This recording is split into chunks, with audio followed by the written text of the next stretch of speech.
This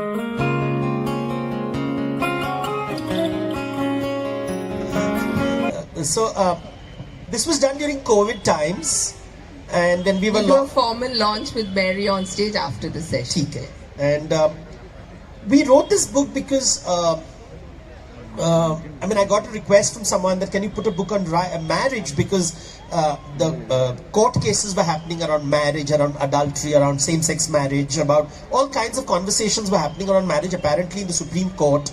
And the lawyers, one very senior lawyer said, we don't have a book, an easily accessible book which talks about marriage in India, because the government keeps saying ye hamare sanskriti ke viruddh hai, and nobody seems to know what this sanskriti is. So can you please tell us what is this sanskriti?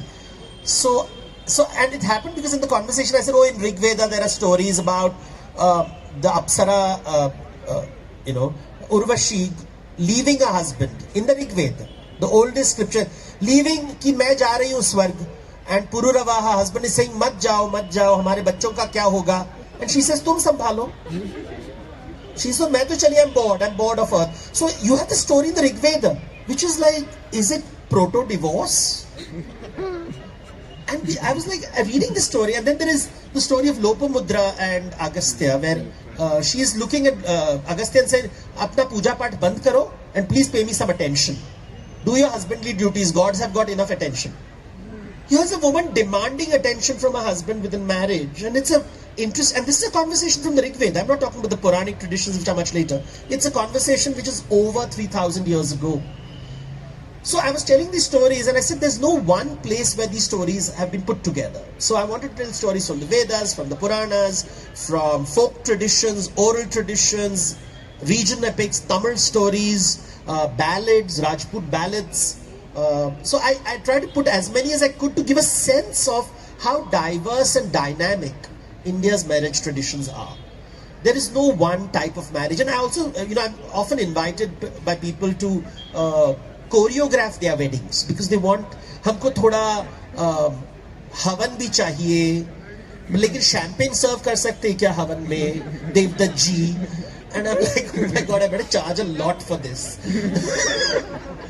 Because nobody knows what they're doing. It's like this stage performance where everybody's, and now because of Karan Johar, I think every Indian has Sangeet. When my sister got married, we didn't know what is Sangeet. Now Tamilians are doing Sangeet. Malayalis are doing Sangeet. It's the end of the world. Very nice. So it's strange things are happening. And I said that now, the Mangal Sutra has reached every corner of the world. All kinds of strange rituals are happening. Henna is being applied everywhere. Alta is being applied everywhere. And the weddings are becoming interesting. But the real fact is, at the end of the day, if you don't have a wedding certificate from the government of India, which is a marriage certificate, you could be in serious trouble. You can have the most expensive wedding in the world with all the choreographers and all the pandits from Banaras. But at the end of the day, you have to register the wedding at court. And really, that's what matters, that parchi. And I thought, that's interesting, right? We have all these traditions in the world, but that's actually performance. If it is not registered, the state of India doesn't consider it a marriage. It has to be registered. And I wanted that to be brought to light, and this parchi, who decides who should marry whom? And marriage is about creating family. And therefore you have, people saying that you can only marry from this community, that community, outdated ideas like that. And then people are now asking, can same-sex couples get married? So all these things were emerging, and I thought, let me write a simple book, not heavy book, just choti-choti kahaniyan. Also telling about stories of women who were not married. So there is a whole section of women who choose not to be married. So there is the Tamil stories of Mani Meghalayatourism or stories of Madhavi. These are courtesans who had many husbands.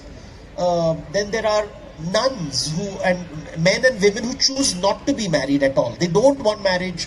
There are some who have multiple marriages, some who have one marriage, some who have remarriage, some who have heartbreak, divorce. All kinds of things happen.